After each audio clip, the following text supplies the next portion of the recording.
கர்த்தருக்கு ஸ்தோத்திரம். பிரியமானவர்களே, இயேசு கிறிஸ்துவின் நாமத்தில் உங்களை வாழ்த்துகிறேன். கர்த்தராகிய இயேசு கிறிஸ்து சிலுவையிலே பேசின 7 வார்த்தைகளை தியானித்து கொண்டிருக்கிறோம். குறிப்பாக இதில் ஆண்டவராகிய இயேசு கிறிஸ்து பேசின 3வது வார்த்தையை தியானிக்க போகிறோம். யோவான் எழுதின சுவிசேஷ புத்தகம் 19வது அதிகாரம் 26வது வசனம் 27வது வசனத்தை வாசித்து பார்க்கிற போது, அப்பொழுது இயேசு தம்முடைய தாயையும் அருகே நின்ற தமக்கு அன்பாயிருந்த சீஷனையும் கண்டு தம்முடைய தாயை நோக்கி, ஸ்திரியே, அதோ உன் மகன் என்றார். பின்பு அந்த சீஷனை நோக்கி, அதோ உன் தாய் என்றார். அந்நேரம் முதல் அந்த சீஷன் அவளை தன்னிடமாய் ஏற்றுக்கொண்டான் என்று வேதத்திலே சொல்லப்பட்டிருக்கிறார். பிரியமான தேவனுடைய பிள்ளைகளே, ஆண்டவராகிய இயேசு கிறிஸ்து சிலுவையிலே பேசின 7 வார்த்தைகள், ஒவ்வொரு வார்த்தைகளுமே மிகப்பெரிய அற்புதங்களையும் மிகப்பெரிய ஆசீர்வாதமான நன்மையான காரியங்களையும் உள்ளடக்கியதாக இருக்கிறது. அதிலும் 3வது வார்த்தையை குறித்து நாம் பார்க்கிற போது, இயேசு கிறிஸ்து மனிதன் மேல் வைக்கிற அந்த பராமரிப்பை குறித்து நாம் பார்க்க முடியும். இயேசு கிறிஸ்து நிர்பந்தமானவராக, தனிமைப்படுத்தப்பட்டவராக, முழு உலகத்தின் பாவத்தையும் அவர் சுமந்து சிலுவையிலே அவர் தொங்கிக் கொண்டிருக்கிற இந்த சூழ்நிலைமையில கூட தன்னுடைய தாய்க்கு செய்ய வேண்டிய கடமையையும் பராமரிப்பையும் ஆண்டவராகிய இயேசு கிறிஸ்து செய்கிறார்.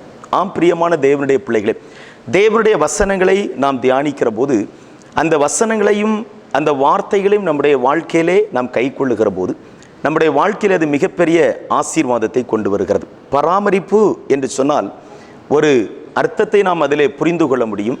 யோபுவினுடைய புஸ்தகம் 10வது அதிகாரம் அதனுடைய 12வது வசனத்தை நாம் வாசித்து பார்க்கிற போது, எனக்கு ஜீவனை தந்ததும் அல்லாமல் தயவையும் எனக்கு பாராட்டினீர், உம்முடைய பராமரிப்பு என் ஆவியை காப்பாற்றினது என்று சொல்லுகிறார்.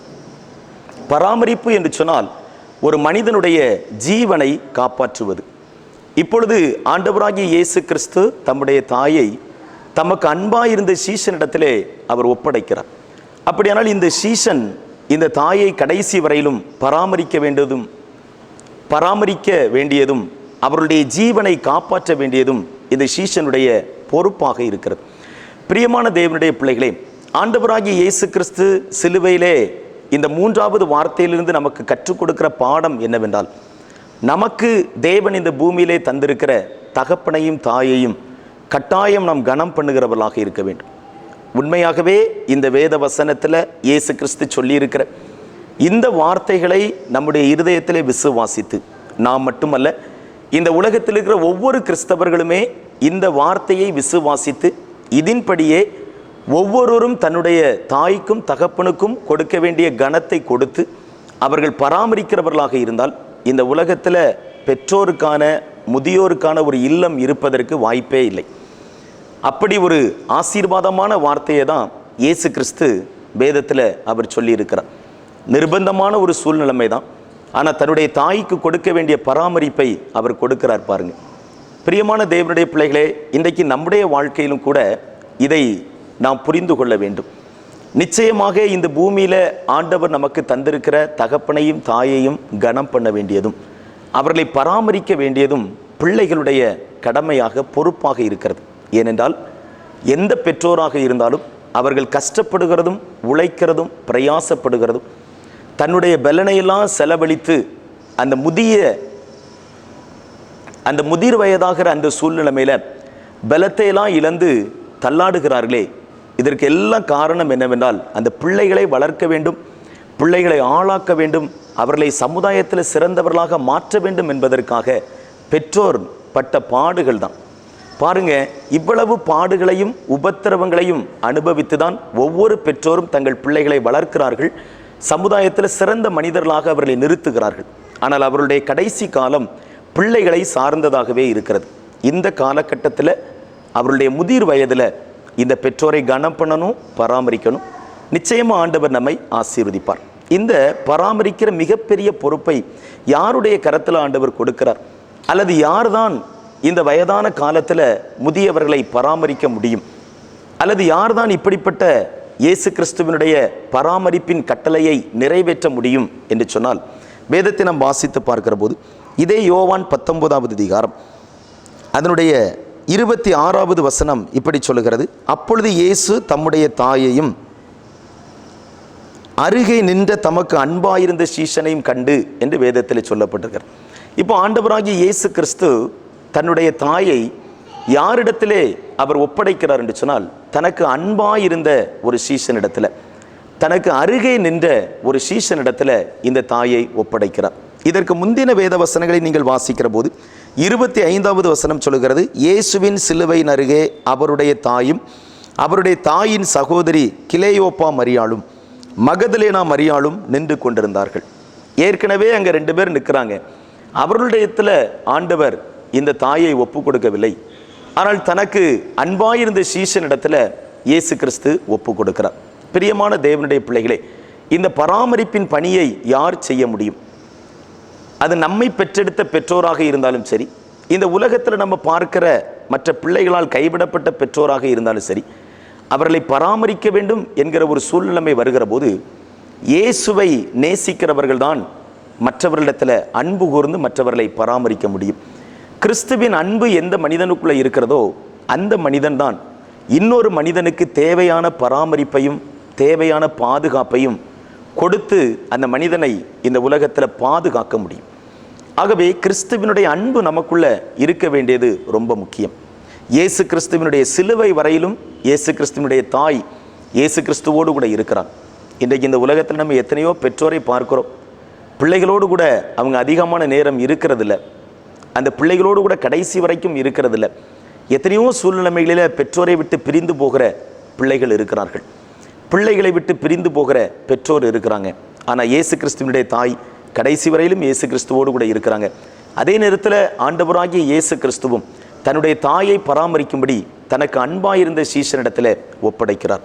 பாருங்க, இயேசு கிறிஸ்துவை நேசிக்கிறவர்கள் தான் இந்த உலகத்தில் இப்படிப்பட்ட மிகப்பெரிய ஒரு பராமரிப்பின் பணியை செய்ய முடியும். அது மட்டுமல்ல, வேதம் இப்படி சொல்லுகிறது, அதனுடைய 27வது வசனம் கடைசி பகுதியில் வாசிக்கிற போது, அந்நேரம் முதல் அந்த சீஷன் அவளை தன்னிடமாய் ஏற்றுக்கொண்டான் என்று வேதத்தில் சொல்லப்பட்டுகிறது. பாருங்க, இயேசு கிறிஸ்து தன்னுடைய தாயை தனக்கு அன்பாயிருந்த சீஷனாகிய யோவானிடத்தில் ஒப்பு கொடுத்த உடனே அந்த சீஷன் அந்த தாயை தன்னிடத்தில் ஏற்றுக்கொள்ளுகிறார். ஏற்றுக்கொள்ளுகிறது என்று சொன்னால் இந்த தாயினுடைய முழுமையான பொறுப்பையும் இந்த யோவான் எடுத்துக்கொள்ளுகிறார். ஆம் பிரியமான தேவனுடைய பிள்ளைகளே, ஒரு மனிதனை பராமரிப்பது என்பது லேசான காரியம் அல்ல. அந்த மனிதனுடைய முழு பொறுப்பையும் ஏற்றுக்கொள்ளுவது, அந்த மனிதன் இருக்கிற நிலையில் அப்படியே அந்த மனிதனை ஏற்றுக்கொள்ளுவது இயேசுவுக்கு அன்பான சீஷன். இரண்டாவதாக, இந்த சீஷன் இயேசு தன்னுடைய கரத்தில் கொடுத்த இந்த தாயை அப்படியே அவர் ஏற்றுக்கொள்கிறார். பாருங்க, இன்றைக்கும் நம்முடைய பெற்றோராக இருந்தாலும் சரி, அவரிடத்தில் ஏதோ சில நமக்கு பிரியமில்லாத காரியங்கள் இருக்கலாம். அவங்க பேசுகிற சில வார்த்தைகள் நம்முடைய இருதயத்தை காயப்படுத்தலாம். அல்லது வயதாக அவருடைய வாழ்க்கையிலே சில மாற்றங்கள் வரலாம். அவருடைய சிந்தனையிலும் அவருடைய பேச்சிலும் அவருடைய வாழ்க்கையிலும் சில மாற்றங்கள் வரும்.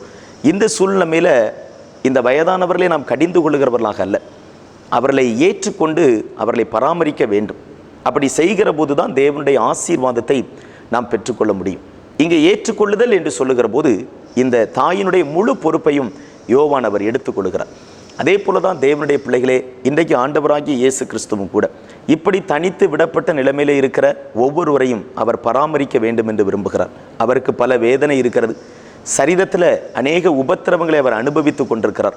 ஆனாலும் கூட திக்கற்ற நிலைமையில் இருக்கிற அந்த தாயை பராமரிக்க வேண்டும் என்று அவர் விரும்புகிறார். பாருங்கள், இன்றைக்கு நீங்கள் கைவிடப்பட்ட நிலைமையில் இருக்கலாம், சோர்ந்து போனவர்களாக இருக்கலாம், பிள்ளைகள் உங்களை ஏற்றுக்கொள்ள முடியாத ஒரு மனநிலைமையில் அவங்க வாழ்ந்து கொண்டிருக்கலாம். பிள்ளைகளை குறித்து, குடும்பத்தை குறித்து, சமுதாயத்தை குறித்து நீங்கள் கலங்கி கொண்டிருக்கலாம். பயப்படாதீங்க. இந்த சிலுவையில் இயேசு கிறிஸ்து வாக்களித்திருக்கிற இந்த பராமரிப்பு நிச்சயமாய் உங்களுக்கு கிடைக்கும், உங்கள் குடும்பத்தின் பிள்ளைகளுக்கு கிடைக்கும். விசுவாசத்தோடு நீங்கள் ஆண்டவரை பின்பற்றினால் போதும், நிச்சயமாக உங்களுடைய வாழ்க்கையை ஆண்டவர் ஆசீர்வதிப்பார். எப்படி ஒரு யோவான் இந்த தாயை ஏற்றுக்கொண்டாரோ, அதே போல் நமக்கென்று சொல்லி ஆண்டவர் கொடுத்திருக்கிற பெற்றோரை முழு மனதோடு கூட ஏற்றுக்கொள்வோம். அவர்கள் நன்றாக இருக்கும்போது, அவர்கள் சம்பாதிக்கும் போது, அவர்கள் ஆசீர்வாதமாக இருக்கும்போது அவங்கள பராமரிக்கிறது ரொம்ப எளிது. ஆனால் பலவீனப்படும் போது, முதுமையின் காலகட்டத்துக்குள்ளே அவங்க வரும்போது, அவர்களுக்கு நம்முடைய கையிலிருந்து சில பணங்களை செலவு பண்ண வேண்டும் என்று வரும்போது தான் அநேகர் இன்றைக்கு பெற்றோரை குறித்து மனமடிவாகிறார்கள். நம்ம அப்படி மனமடிவாகக்கூடாது. ஏனென்றால் நமக்காகத்தான் இந்த பெற்றோர் இத்தனை ஆண்டுகளாக அவங்க கஷ்டப்பட்டிருக்கிறாங்க. ஆகவே தேவனுடைய பிள்ளைகளாகிய நாம் அந்த பெற்றோருடைய சூழ்நிலைமை புரிந்து கொண்டு நம்மால் முடிந்த மட்டும் அவர்களுக்கு நல்ல வாழ்க்கையை கொடுப்போம், நல்ல உணவை கொடுப்போம், நல்ல பராமரிப்பை கொடுப்போம். எத்தனை வியாதிகள் பலவீனங்கள் அவருடைய சமூகத்தில் அவருடைய சரீரத்தில் வந்தாலும் கூட நம்முடைய பணத்தையும் பொருளையும் பொருட்படுத்தாமல் அவர்களுக்காக பிரயாசப்படும் போது உன் தகப்பனையும் உன் தாயையும் கனம் பண்ணுவாயாக என்று வாக்கு கொடுத்திருக்கிற இயேசு உங்களை கைவிடவே மாட்டார். உங்கள் பெற்றோருக்காக எவ்வளவு செலவு செய்கிறீர்களோ, எவ்வளவு உங்களுடைய பெற்றோரை நீங்கள் பராமரிக்கிறீர்களோ, அது உங்களுக்கும் உங்கள் தலைமுறைகளுக்கும் ஆசீர்வாதமாகத்தான் மாறும். ஆகவே அதை மனதிலே கொண்டு இயேசு கிறிஸ்து சொன்ன அந்த வார்த்தையின்படி இந்த பராமரிப்பின் பணியை அல்லது பராமரிக்கிற ஒரு நல்ல சுபாவத்தை நம்முடைய இருதயத்தில் வைத்துக்கொள்வோம். நிச்சயமாய் ஆண்டவர் நம்மை ஆசீர்வதிப்பார். நாம் இணைந்து ஜெபிப்போம். மகா பரிசுத்தமும் இரக்கமும் உள்ள பிதாவே, கர்த்தராகிய இயேசு கிறிஸ்து நீர் நிர்பந்தமாய் நின்ற சூழ்நிலையிலும் தன்னுடைய தாயை பராமரிக்க வேண்டும் என்பதற்காக தனக்கு அன்பாயிருந்த சீஷனிடத்தில் ஒப்பு கொடுத்தீர். ஆம் கர்த்தாவே, இந்த உலகத்தில் எங்களுக்கு தந்த பெற்றோர் உண்டு, இந்த உலகத்தில் எத்தனையோ கைவிடப்பட்டவர்கள் உண்டு. அவர்களை நாங்கள் சிநேகிக்க வேண்டும், நேசிக்க வேண்டும். எங்களால் இயன்ற மட்டும் நாங்கள் அவர்களை பராமரிக்க வேண்டும். அதற்கு எங்களுக்குள்ள ஒரு அன்பின் சுபாவம் வேண்டும். அதே போல் எந்த நிலையிலும் அவர்களை ஏற்றுக்கொள்ளுகிற ஒரு நல்ல மனப்பாங்கு எங்களுக்கு வேண்டும் என்ற வசனத்தை கொண்டு பேசியிருக்கிறீர்.